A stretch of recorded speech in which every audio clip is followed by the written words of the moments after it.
What we're going to demonstrate to you is R and RStudio. You can use R without RStudio, just like you can use Git without GitHub. However, we'll get to why RStudio is probably a nice thing for you to do a little bit later. R is a language for statistical computation and graphics. It is based off of a language called S. It was made by two statisticians in New Zealand. It's a very popular and powerful tool. It is open source. One of the things about R, if any of you have used SPSS or SAS or Stata, R is a very similar tool to those. If you're more familiar with Excel, R is going to be able to handle a much larger volume of data than Excel. You could put something in Excel and Excel will groan and break, and R will just zip right through it. R does have a few little quirks to it. It was written by statisticians, mostly for statisticians. So as the creator of RStudio, one of the creators of RStudio, Hadley Wickham, he laments the very bad coding that sometimes happens within R. R does have a fairly steep learning curve relative to things like SPSS and Stata and SAS, but it's a smaller learning curve than probably some of the other products you might see out there. That's sort of, R looks scary because there's not a sort of menu-driven system. If you've used SPSS or SAS or Stata, you can see menus and you can point and look at menus. You can write the syntax too, but menus are in there, whereas R doesn't really have that. You got to know a little bit of coding background to it. But it is sort of important to know a little bit about how to program and how to code and how to write the syntax, because I think personally it allows for a little bit better checking of what you're doing. You're being a little more deliberate about, okay, I'm writing this, I'm going to remember this. It's sort of the provenance example of I'm typing this out and I'm tracing it, and here we go.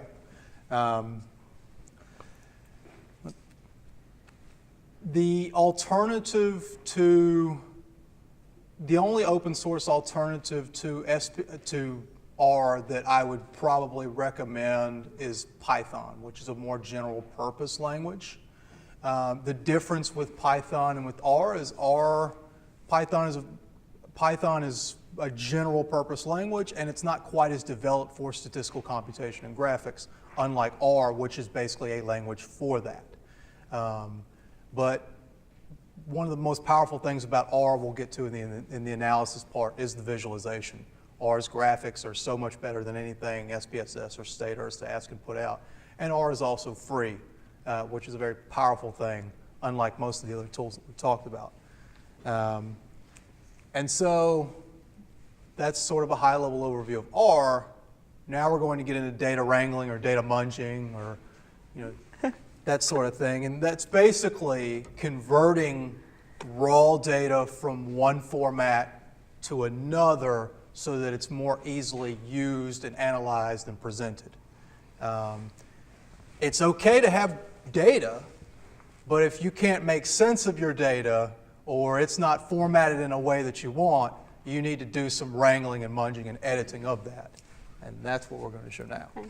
And I'm just going to add, too, kind of a pro to using a tool that doesn't have menus and doesn't have buttons for pushing, is that all of this is totally reproducible and shareable. So if you're collaborating with someone else and you want to share every step to everything that you did, it's right there in your file. And if you use this to create a document, which you can, I'm showing you something right now. This is HTML generated from R. And someone says, I want you to make one minor change on one of the charts you made. You don't have to go through and redo all the stuff you might have done in Excel or some other tool. You just change one little parameter and you're done. So that's my pitch for it. And because we're short on time, I'm going to encourage you to read through additional documentation on the packages that I'm going to point out, which are Swirlhaven XLX. I won't get into what those are for, but You should probably know about them if you're interested in packages, which are just bundled up bits of code that other people have written for you and want you to use. So that's another really big strength of having such a robust community around a tool, is that everyone's out there. None of your problems are unique. Someone's already solved your problem probably, and you just need to learn how to ask the question and find the answer. So I think that's a lot of what librarians can do. And you can help, if you understand more about these tools, you can help your students and your researchers and your colleagues take advantage of them in that way. But the packages that I'm going to talk about, we're going to be a little bit more in depth, but we decided for the sake of brevity that I'm going to just focus on DeepLiar, and that's how you say that, in this little round. But I also would like you guys, if you are going to look at different tools that would be advantageous to you, check out tidyr and stringer as well. Our first speaker mentioned regular expressions, and stringer is the kind of most go-to implementation of regular expression searching in R. So take a look at these. Once you know a little bit more about how R works, we did encourage you guys before you got here to go through swirl. You understand that you install a package, usually install.packages, or in R Studio. There's nice little buttons for that. But then you have to load them. So you do that using the call library, and so that's all I've done here. And so if that's cryptic, I apologize, but it's really pretty straightforward once you get used to it.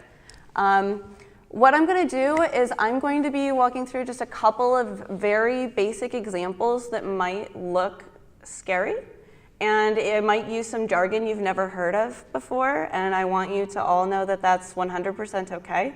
And don't let your brain stop at the word you don't know. Just look, okay? And I'm going to be using a data set that's really common in our tutorials, just so it's something you've seen before. This isn't a library-specific example, but I wanted you to have something that you've seen before when you're going through and trying to learn more about these. And both the books that Zach and I pointed out do mention this tool, along with the R cookbooks, which are really useful. So the data set is called Diamonds, and it's accessible in ggplot2. And the reason why I'm doing it is because when I load ggplot2, and I might as well use this, when I load ggplot2 and I use this str function, I'm able to look at the structure of the data set. str just stands for structure, and a function is one of those little pieces of code that someone else has already written for me and bundled up and then named it str, so that all I have to do to use the little piece of code is type it.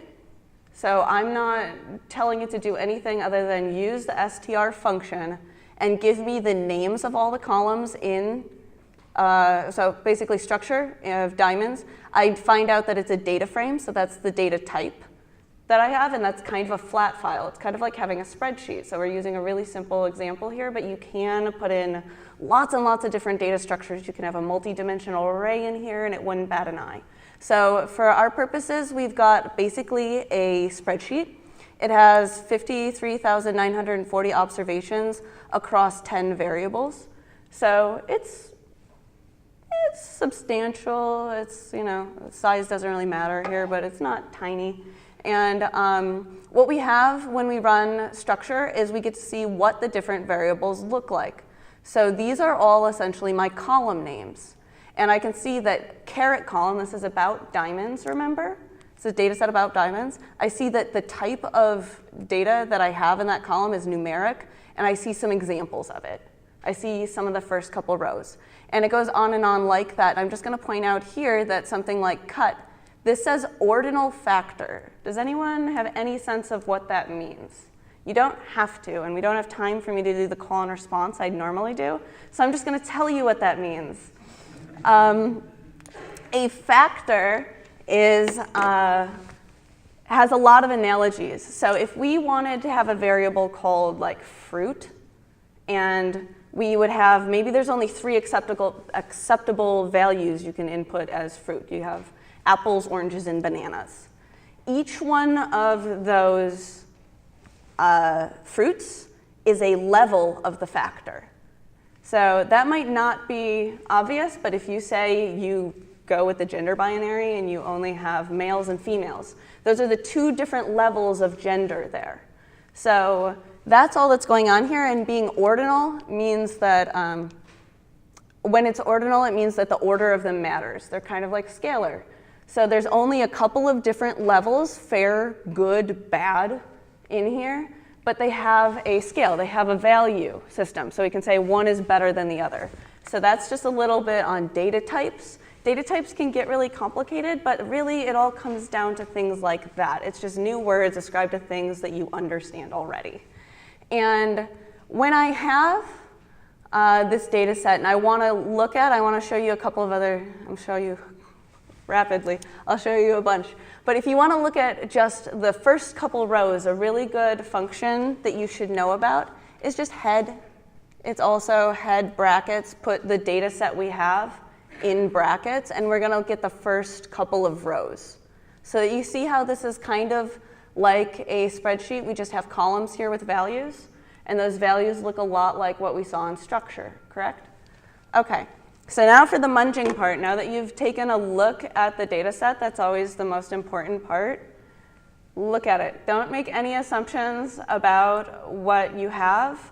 We've all been handed a spreadsheet and said, oh, it's just like the other one I gave you, only this one's broken. And they don't say that this one's broken part. So be sure you examine what you have before you get started. And one of the first things that I find myself wanting to do, and that you might want to do, or that your students might want to do so that they begin understanding how to start working with their data, is you create kind of a toy data set. So this one's kind of big, right? And you want to just sort of prototype your idea. So one of the first things you can do is just subset. Subsetting is just cutting out a chunk of the data you want. You can do this statistically. You can do this in a systematic way so that you're getting a statistically random sample of what you have. But I'm not doing that here. All I want is just something so that I can play with the structure. And so what I've done is I'm subsetting out using bracketing notation. And that sounds complicated, but it isn't. You see right here, all I'm doing is I'm saying diamonds, brackets, that's the bracket notation. And then I'm saying I want rows 1 through 10. You see this comma here? So what I have is, when I have brackets, the first argument in the brackets is the rows. The second argument is the columns. So think of it as like, it's just reverse alphabetical order. That's how I remember it, is that your first thing you're trying to cut out is like, okay, give me diamonds. I want the first 10 rows, and then I put a comma just to say that computer, I want just the rows. And I put nothing in the columns argument because I just want all of them. R knows what you mean. So that subsetting notation I'll use a little bit more, but that's all that's going on there. And what I did here then is I'm just showing us looking at that, and what I want to do is I'm going to assign that subset, that thing that I printed up here, I'm going to assign that to a variable or an object. Now, the more that you mess around in data science stuff, the more you'll hear about things like object-oriented programming. And again, that's kind of an ephemeral idea. If you've never done much programming, everything in Python is an object. I'll just like cut to the chase on that one. In R, it's a little bit less obvious. But what we can do in R is assign this subset, this tiny data set we have, to an object so that we can use it later and we don't have to keep calling that code that we wrote, because this is code, and now I've bundled up that code and put it in a little package. So that's all that's going on when we create objects. So nothing cryptic there. And all I'm doing just to prove that I can now see the same subset of diamonds, all I'm going to do is I'm just going to type die_sub, which is what I named the diamond subset, is just print it. So all I have to do is type it and hit enter. I can also, like I did before, check the structure of die_sub. So you see I'm just applying the same str brackets idea to the subset that I made just now. And you see it's the same looking thing, only the big difference here is that I only have 10 objects and 10 variables. So that's how I'm double checking that I only have that first little sliver of what we were looking at. And now we can do something a little bit more fun, where I'm going to start actually using the DeepLiar functions. Everything I've done up until this point is just in base R. You can do this without installing or anything. This is just vanilla. But if you install DeepLiar and then you run the chunk of code library to call it so that you have access to the functions, all the code other people have written, one of the things you can use is this select statement here. So highlighting that's not useful here, but select. So all I'm doing here is I'm making a new subset. I'm assigning it to its own variable. It's going to be a subset, and it's just going to be the columns I want. So in base R, you would use a notation where you have the object name. So it'd be die sub, $, because that's the way that R reads column names. Then you'd have to say the name of the column.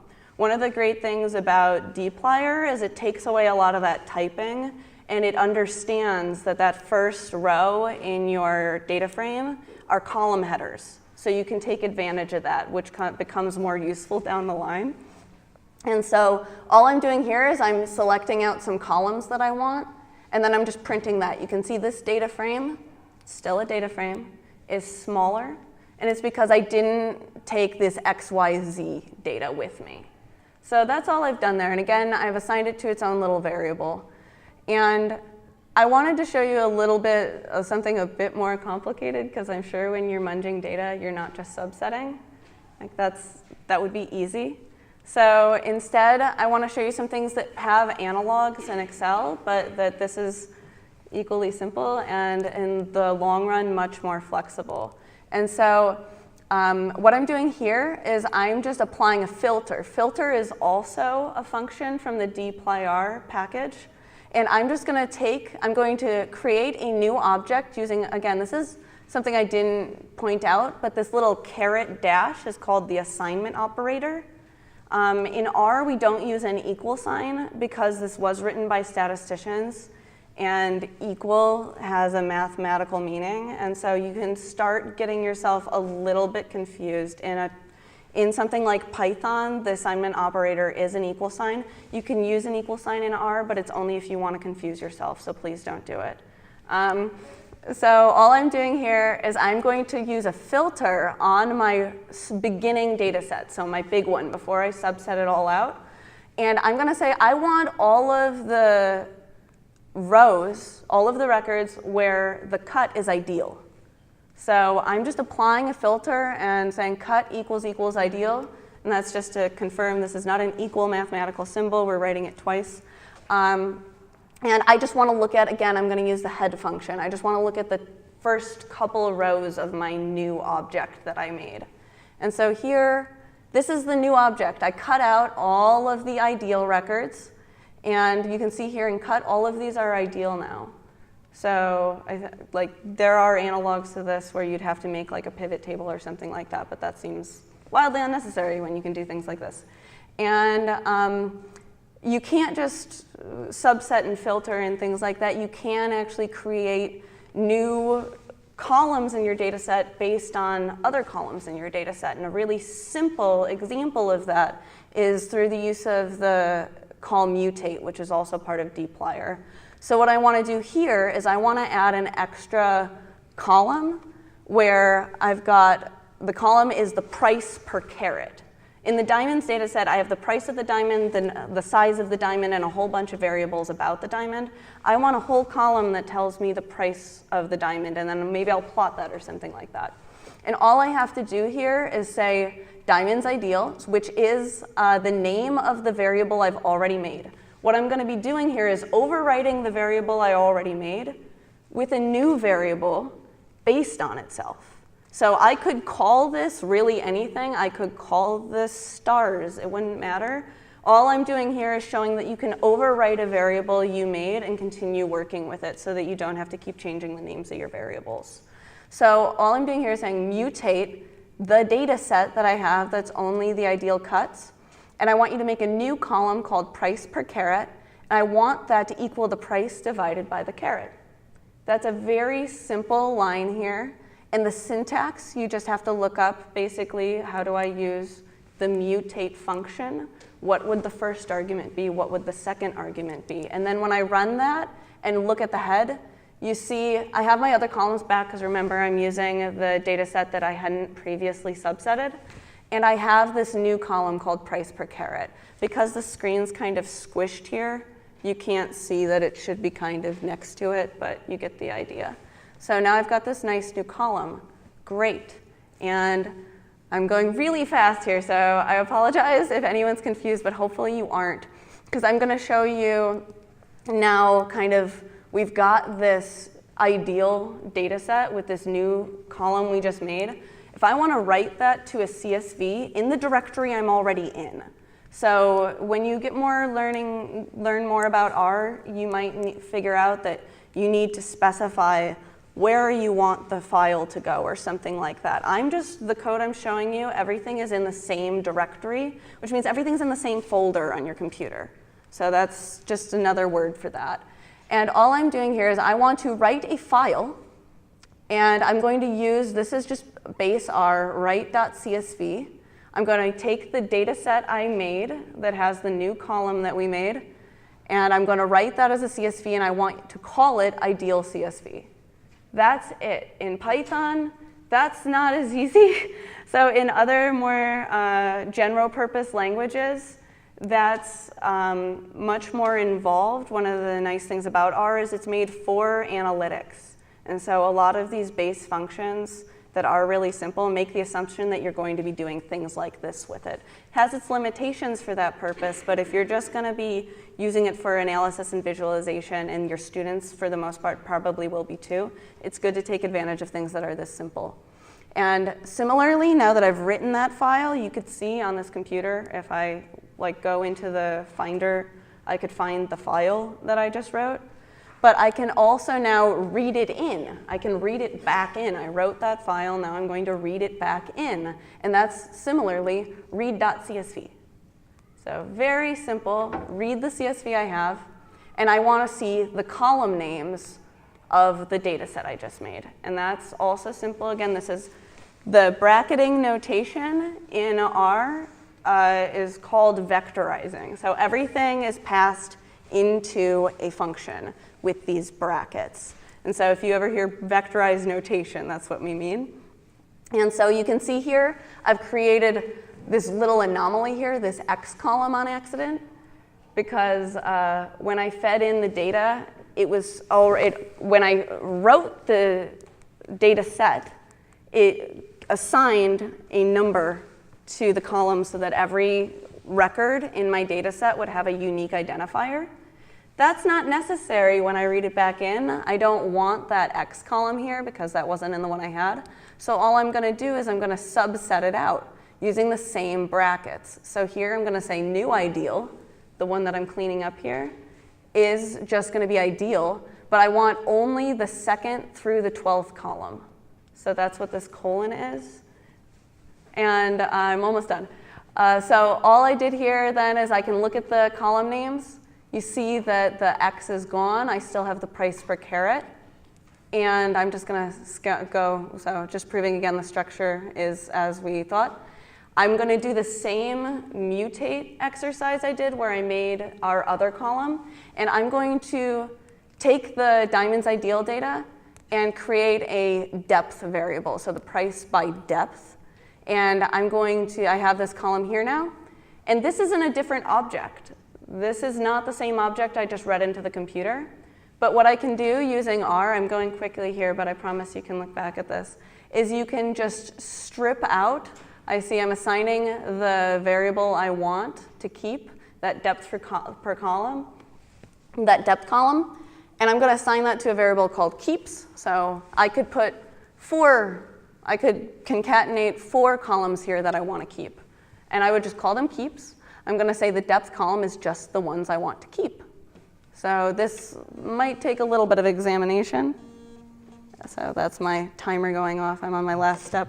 But what I'm going to do then, is now that I have this depth column isolated, this one I made up here, is I'm just going to use cbind, column bind, to stick that new column I made over in that other spreadsheet, essentially, to the spreadsheet that I actually want to work with.